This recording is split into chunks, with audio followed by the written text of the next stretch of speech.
I'm that girl who has once again been prompted to share with you a metaphysical perspective. And this time, it's about parenting. And potentially, even if you don't have children, you may still be doing this to your pets or even your partners. So bear with me. I've heard this many times in sessions, quantum sessions, either through QHHT or BQH sessions with my clients, where they're sharing with me their experiences of their relationships. And it seems like there is a consistency here. Of course, it always is a reflection of their own inner work or potentially lack of. And so when we are these perfect little souls that come into these human bodies to experience the life that we've chosen with all of the fun connections and interactions with each other, uh, uh, we choose certain lessons to sort of like push us to grow. And so if we're not getting nurtured and loved by our parents, our siblings, the world, then there is only one opportunity, or there's only one option, I should say, potentially, to love self and empower self, know your worth, know who you are, and have that all going on. And that is really significant for us to do. And if we do not notice that lesson to love ourselves, and the whole world is sort of turning their backs against us, or whatever we sort of feel we're getting more neglected, whatever, are we noticing that these are lessons for us to grow and love and heal ourselves, knowing that's them, that's their journey? I'm not going to depress myself, imprint myself in their density, in their negativity, in their dramas, in their accusations of me, of self, because I know my self-worth, for example. So everything is to really sort of push us. And if it just seems like lots of people have super pain about their own childhood that they refuse to look at. Well, I'm an adult now. It didn't freaking kill me, did it? I'm cool. But when we explore in sessions, the subconscious still can tell through being channeled through the client, oh, Joe, they're really still hurt. They're still feeling really neglected, and they still feel like it's because they're not good enough, that they weren't worthy of love. And so this is a deep secret that they're holding on to. I didn't feel loved as a child, so therefore, how could I love myself, and how can I allow the world to love me? In fact, the people that I love the most hurt me the most. Therefore, in conclusion, love hurts and I'm out. So it's really fascinating what we can still hold on to from our childhood experiences. And so moving forward to when we become a parent or a fur baby owner, slave sometimes, because they usually are the masters of the house, even the way that we treat our plants, it's all very significant, our relationships, how we reflect on others. And if we're still trying to serve others, be everything for others, and mother others, and we don't do it to ourselves, it becomes this very unbalanced relationship quite quickly. And so what I've sort of seen, and this is again not judgment, this is observations, those people who have not healed from their life experiences and they haven't empowered themselves, their children are to come to teach them this. Because if you didn't learn it from your parents, you're definitely going to have more of an opportunity, once again, to learn it from your children. And this can be very painful for parents who have had traumatizing childhoods, and they've promised to themselves, I'm never going to do that for my children. I'm going to be completely different. I'm going to break the cycle, all of those sort of fantastic intentions. And so what happens is this: the parent assumes that that child is them. Ultimately, you're parenting and trying to heal and nurture your own inner child through your own children. However, we forget that they haven't had the same experiences as us. We just assume it. So we will be triggered to protect them from a whole lot of stuff they haven't even had the experience or the opportunity to experience. So we're sort of keeping those children in a bubble. And potentially, if we don't notice and heal ourselves, because that's ultimately what some people are trying to do, is heal their own inner child through their own children and living vicariously through them, whether it is making them very afraid of the things that hurt us the most, or something else. And so It seems like, as our children grow, as we have sort of molded them to our own fears, our own problems, and our own insecurities, they will either fire and push us and burn us to grow and look at our own behaviors and reactions to the world, because they're going to come from such a, why are you afraid of that? This, like, they're going to trigger us, right? Definitely going to trigger us to grow if that is their sole purpose. And you have those contracts together. Many big advanced souls have come in to be children at the moment for a very significant reason. And if you're lucky to have one of those or many of those children who are here to be of service, because they are very high vibrationals, they're going to call you out. And it is very challenging, because here we have come from, parents who have called us out and belittled us. And then we have these beautiful gifts of humanity, our children, and they're doing the same thing to us. And so therefore it could either give us the conclusion, yep, see, I'm a piece of crap. I'm not worthy. I'm wasting everyone's time, blah, blah, blah, blah, blah, blah, blah, blah, blah, old patterns, belief systems. Or you're going to see this as an opportunity to stop and rethink about your own reactions, your own thoughts, your own fear-based belief systems, and your own identity of self. And, it's beautiful, it's beautiful, it's beautiful. And unfortunately, I have heard many of our children have chosen early exit points for us to be able to find a spiritual, metaphysical perspective on death, because that's a really big one for many of us, because we're so afraid of death, we sort of distract ourselves from living. And so our children will give us this amazing opportunity to feel that and to learn from that. It could break us, absolutely. That feels quite normal and quite common sense, right? To be broken when you lose a child. And that is one option. And we have many options and choices of how we feel with these life experiences. It's very interesting, very significant, and kind of painful as we learn these lessons. And when we're going through the range of emotions with grief, for example, we learn lots of things. We learn that when we think about those who have departed, because they're at a higher dimension, when we think about them and tap into the energy which is just sending us profound love, we will bawl our eyes out. And we will think grief is hideous because it just makes me cry and I'm so sad. I think this is sad. I think this energy when I'm thinking about someone is sadness. It's awful. It's awful. I cannot think about them anymore. It's just too painful. It's just too painful. I have to soldier on, and people keep telling me that I've got to just, move on and time will heal, blah, blah, blah, blah, blah. And we quickly figure out that thinking about our beloved departed really is painful. And we confuse that, because what they are really giving us is profound, pure love, which is so intensive, it will make you bawl your eyes out. And so, are we confusing energy? Are we confusing how we feel? Because it's so overwhelming, our thoughts and feelings and energy, that sometimes we're not able to see the true significance, the true messages, the true meaning of those experiences. So this is why it's very interesting and important to be able to explore all opportunities. And so I have seen many clients concerned about their children, because their children aren't having the same belief systems as the parents. And, this is mortifying for those parents, because, I taught them better. They should know better. They should know the disinformation, blah, blah, blah, blah, blah, right? And the funny thing is that we have to respect all life contracts.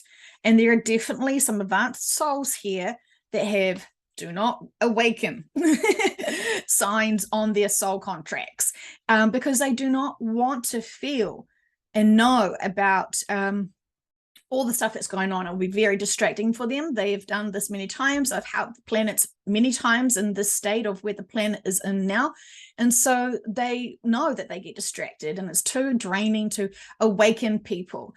And why? People are asking, why should I be awoken? I know about the crimes against humanity. It's awful.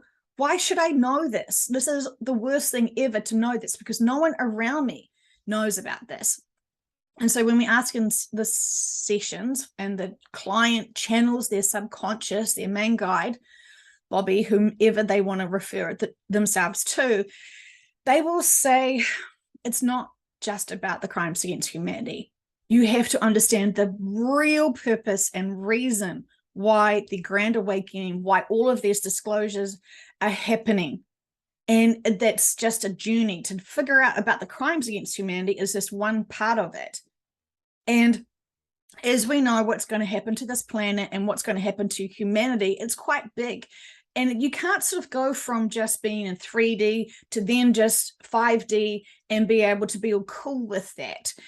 You actually want to be to understand what happened to that planet, what happened to humanity, and how did we get here now?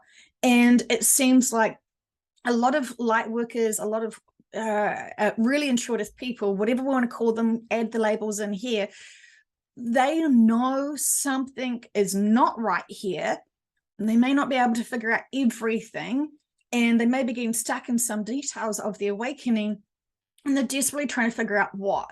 And it does seem like, how can one person or how can a group of people change the world?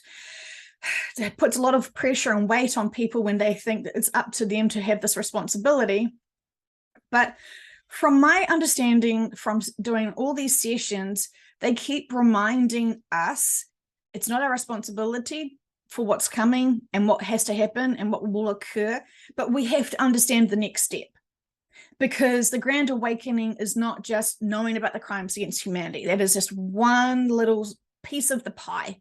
And for a lot of people who have been listening and following my work, if they didn't actually understand and trust and know and have faith and have their own sessions to be able to understand the hope and the excitement and the joy of being in 5D, the true 5D that we know which is coming and what is going to be happening, we're going to graduate to that at some point when we're all ready to experience the old earth and to be able to then, have the fantastic experience of 5D.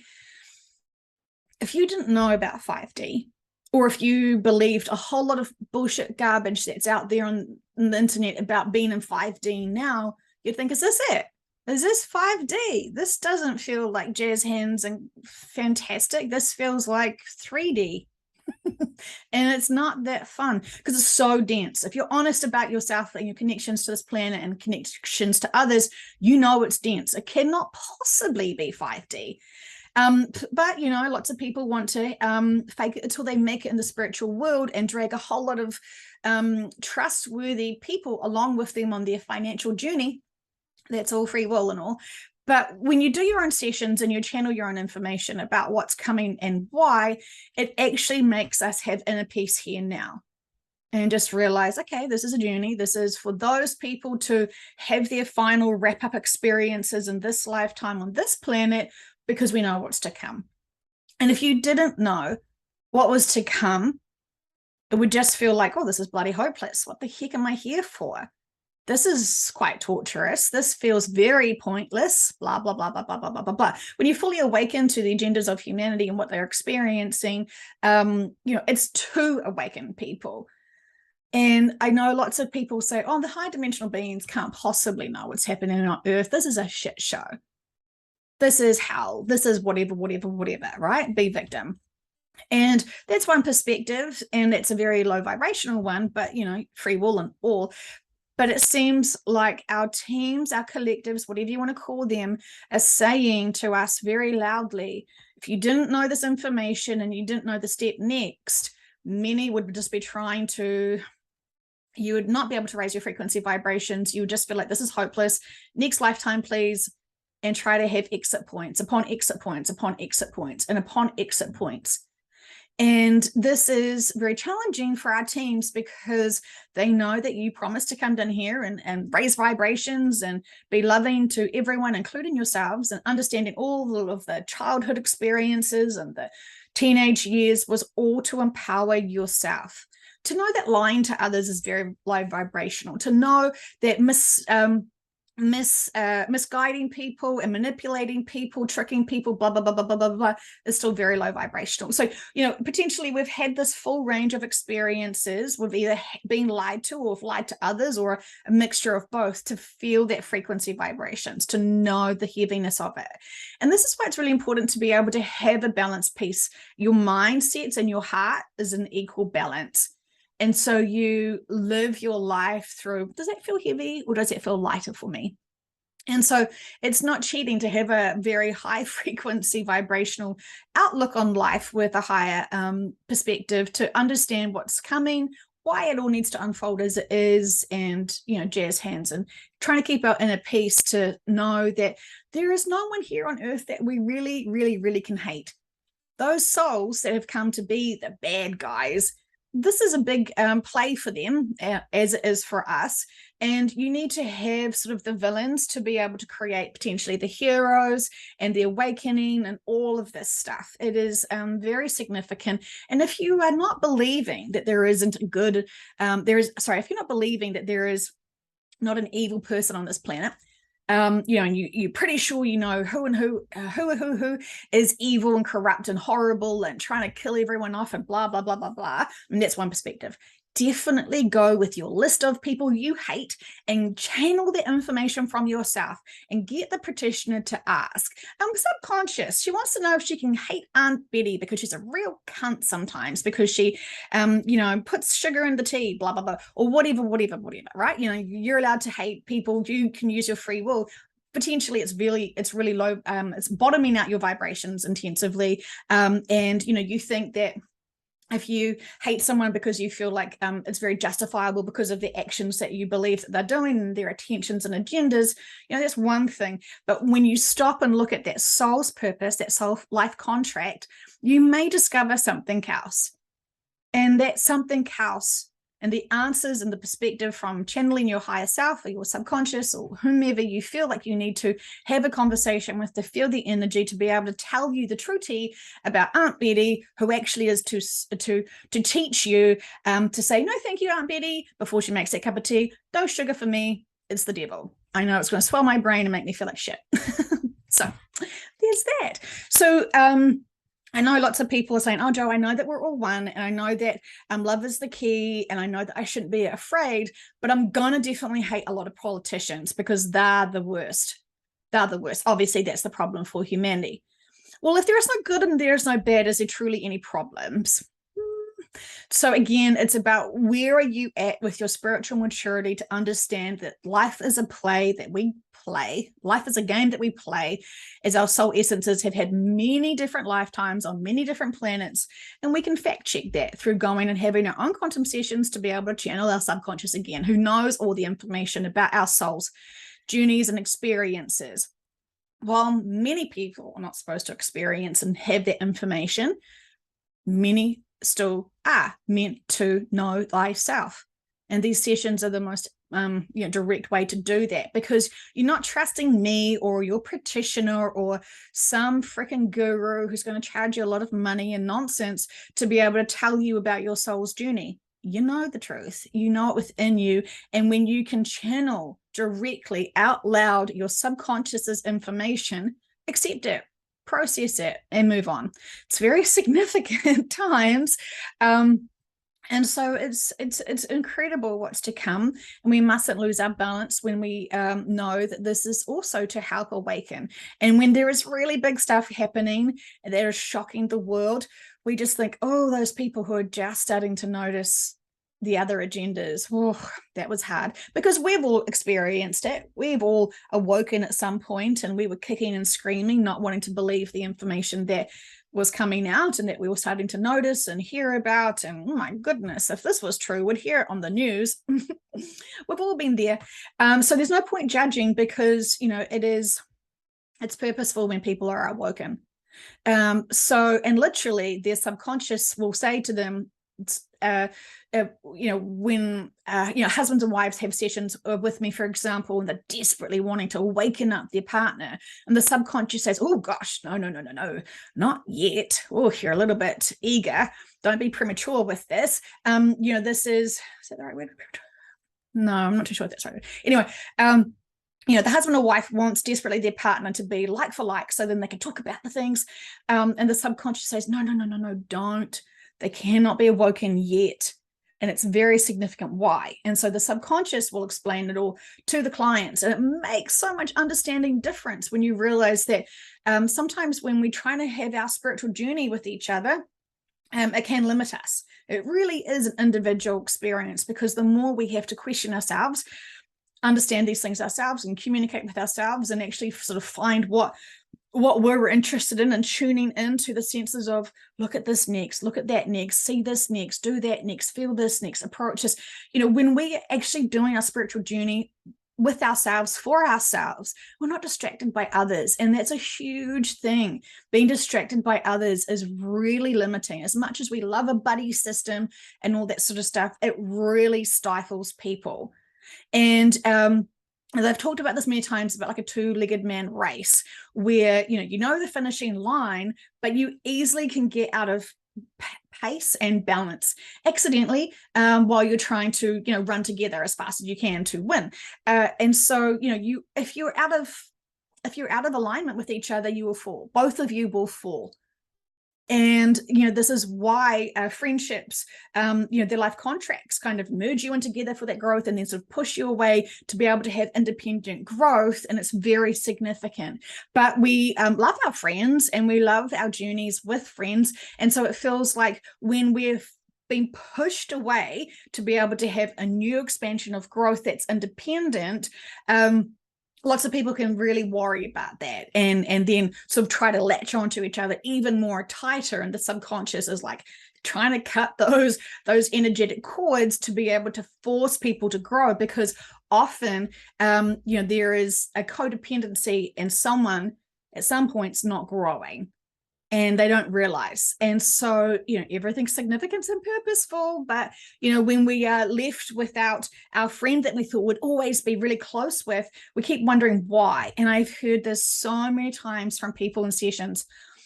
Why did my friend, who we grew up together, we've been best friends for 40 years, and suddenly around 2020, when the world started being locked down, our friendship ended? And they're crying about it, and why are they ghosting me? It's very real, very painful. But when you hear why from the subconscious, who is saying, well, different paths, going in different directions, it's super significant. You still love each other at a soul level, but you are now in independent journeys. You must go within, explore your own selves. And, it sort of seems like once you learn those lessons, then potentially those friendships could merge back in. But if there is too much of a codependency, and you're limiting each other and blocking each other's growth, and of course, you're not doing it on purpose, it's accidental, there is lots to be learned from there. So anyway, in conclusion, there is so much to unpack and unfold, but they're just very firmly saying, know the energy that you feel in your heart, and know the energy that you feel in your mind. And if you're worried and you're starting to panic and overthink, you really get unbalanced. And so it's a very nice balance between your thoughts and your emotions, and sort of living and intuitively living through that. It's a very good thing. But of course, if you've got insecurities, if you've got lack of love, and you've got a whole lot of stuff going on in your heart, you may not even be able to be balanced if you actually had your mind in balance. So this is why it's super important to really explore what's going on for you. And if you cannot get any clarifications or inspirations or epiphanies when you're either doing meditation or the gardening or something, if you're not seeing and noticing what's sort of holding you back, because potentially we all have blocks and limitations somewhere along the line. So it's very good to actually check in with yourself and figure out what's going on for me. And so again, if you are feeling like you're not making growth and headways, and you just feeling like, oh, there's something I'm really missing, having your sessions, I know interns are free, is going to be the best thing for you to advance yourself and to be able to find those sticking points and actually heal and learn from the bigger perspectives of what's going on for you and why. And what were those lessons for that childhood, those relationships, those lost friendships, blah, blah, blah, blah, blah, blah, blah, blah. Very significant. Very significant. Remember, we're never alone. We're very protected, and our life contracts are very significant and important.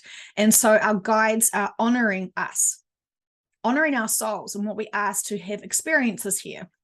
Now, of course, many have got contracts remorse, as they think, oh shit, this is way too hard. This is a joke. This is not what I signed up for. And I'm sorry to say it is. It absolutely is. And the harder the lessons, the much the much more fun it is going to be for your experience to empower stuff. So fun times. Definitely explore it. Find your free QHHT interns, love them, support them, honor them, and also love and support yourself. Honor yourself forever, truly, honestly, warts and all. Those are lessons we had to experience for our growth and for others.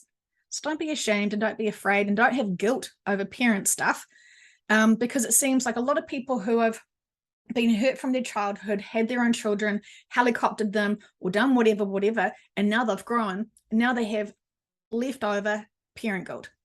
They've done all their personal healing, and now they feel really bad that they've given their children a reaction of their own fears and insecurities. And again, check in with your subconscious. Was your children wanting those experiences that you perfectly provided for them? Stop with the guilt. Stop with the self-hate. Stop with the self-doubt. Stop with the self-insecurities. Actually start truly empowering yourself, loving yourself completely for all of the lessons. Guilt is not your friend. That will lower your frequency vibrations. Judgment is not your friend. That will also lower your frequency vibrations. Accept all that's happened. We cannot change the past. We can grow from it. But if we're still frustrated of our choices in our past, we're not seizing the day. We're not enjoying and being present in the day because we feel, oh my gosh, can't really face the kids or can't really face that person because I was still growing in that part of the relationship. Significant. It's super significant. Love yourselves. Drink as much water as you possibly can because it is super high vibrational and you know it and you can feel it. And so enjoy your days, be in the moment and just love, love, love.